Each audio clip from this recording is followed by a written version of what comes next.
Mesdames et messieurs, bienvenue sur gms.sn. Comme tous les week-ends, votre magazine Recap News vous récapitule l'essentiel de l'actualité de la semaine. Voici le sommaire. La traditionnelle cérémonie officielle a mis fin à la 130e édition du pèlerinage marial de Popenguine. Monseigneur Benjamin Ndiaye a invité les hommes politiques à changer de mentalité. Il a également dénoncé lors de son discours les perturbations notées dans le système éducatif, les violences faites aux enfants, entre autres. Les étudiants de l'université Assane Seck de Ziguinchor ont tenu une marche nationale le jeudi 24 mai 2018 pour condamner la mort de leur camarade Fallou Sène et réclamer justice dans cette affaire. La marche a démarré à l'IFR Santé et s'est terminée à la gouvernance de Ziguinchor où ils ont remis un mémorandum au gouverneur. Les plans et programmes de promotion de l'emploi des jeunes ne sont pas sentis par les populations du quartier Koloban. La descente du groupe Média du Sud dans ce quartier de la commune de Ziguinchor a été le prétexte pour les jeunes d'interpeller les plus hautes autorités.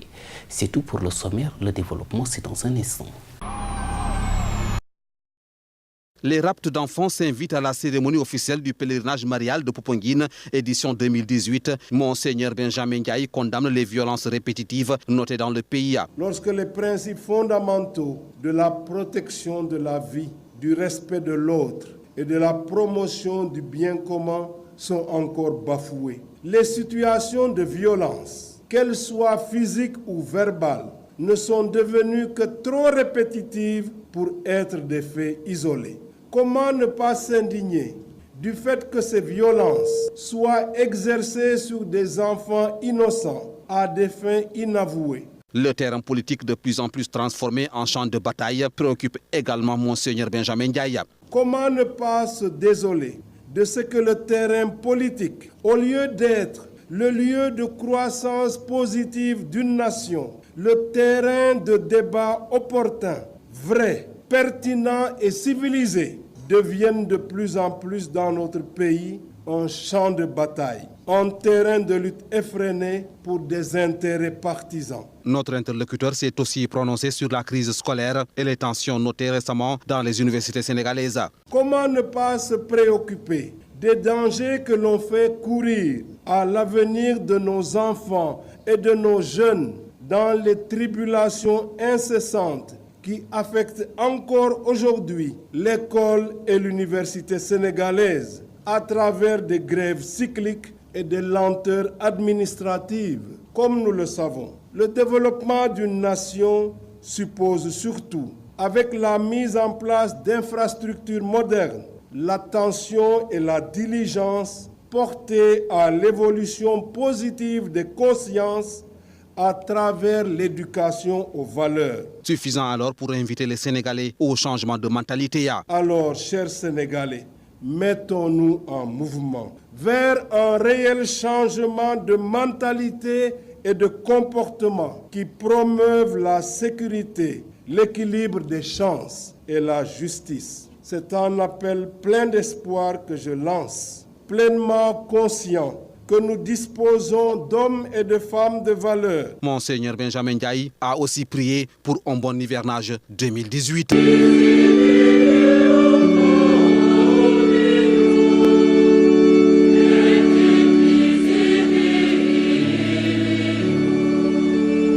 Popenguine, Mamadou Fall.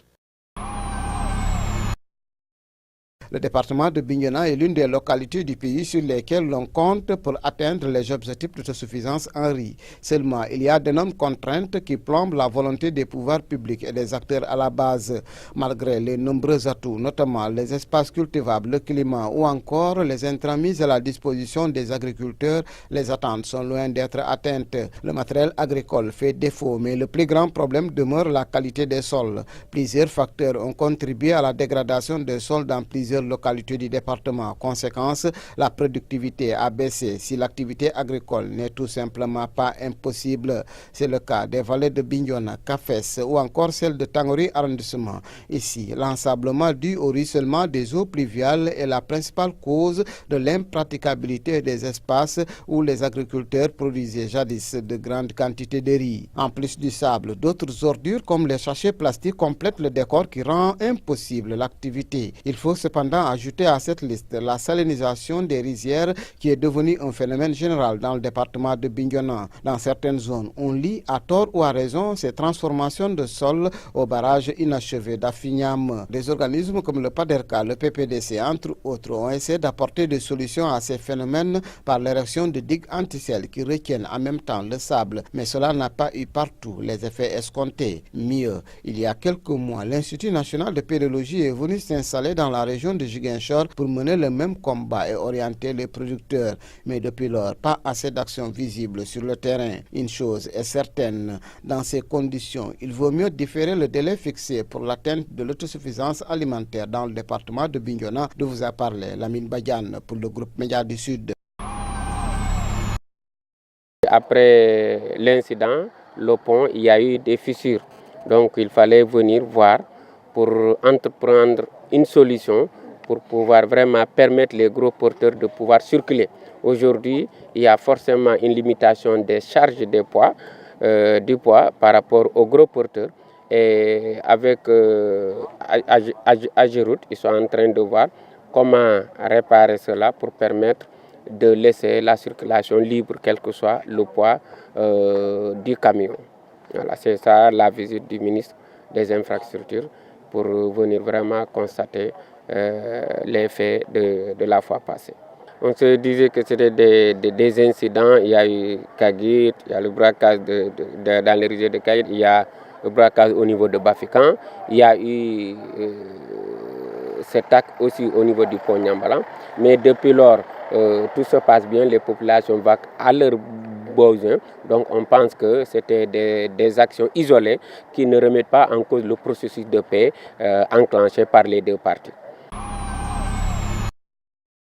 Nous sommes là présents pour fustiger l'acte inhumain, sauvage commis à l'égard de notre camarade Mohamedou Fallou Sène.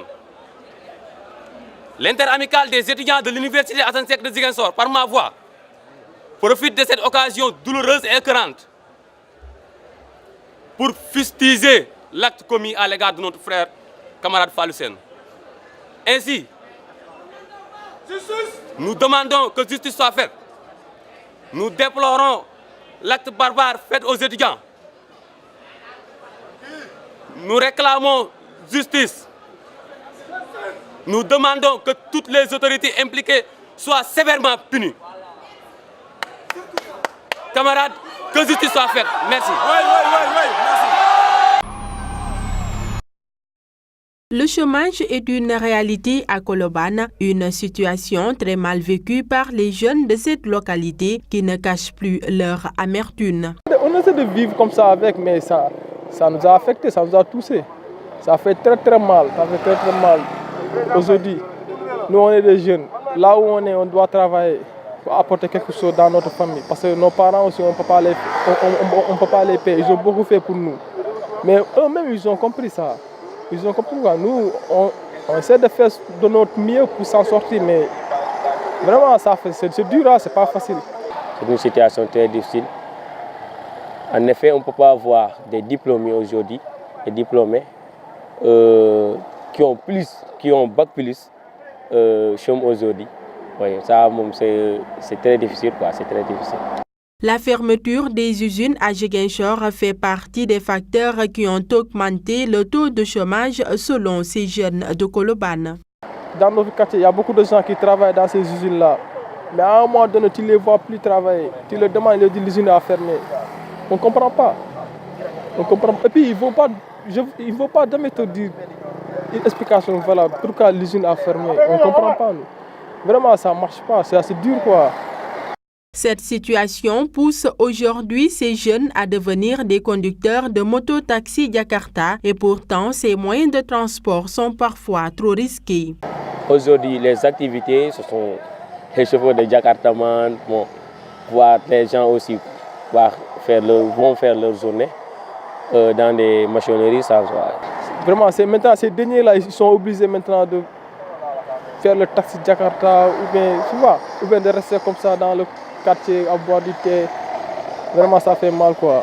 Toutefois, d'autres jeunes n'attendent rien du gouvernement. Ils ont ouvert leur atelier et même formé certains jeunes du quartier. C'est le cas de ce soudeur métallique. J'ai formé pas mal de gosses. J'avais 4 apprentis. Il y avait même un de mes neveux qui était là. Je l'ai formé. Quand j'ai des chantiers, c'est lui qui part le premier avec les autres. Il fait là-bas des fois 3 semaines. Moi, je les poursuis là-bas. Donc, après, bon, il a démissionné. Je ne sais pas. Mais tu sais que, bon, ce que je vois sur les apprentis, quand il y a un apprenti, la première des choses, ce qui vise d'abord, c'est l'argent.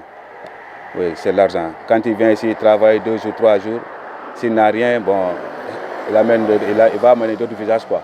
Donc avec moi, je ne joue pas avec ça. Quand il vient, il travaille, on est amis. À part le boulot, à part le travail, on peut être amis. Mais quand on vient pour travailler, là, on travaille. Donc actuellement, je suis là avec un seul apprenti. C'est avec ce gosse-là que je gère, quoi.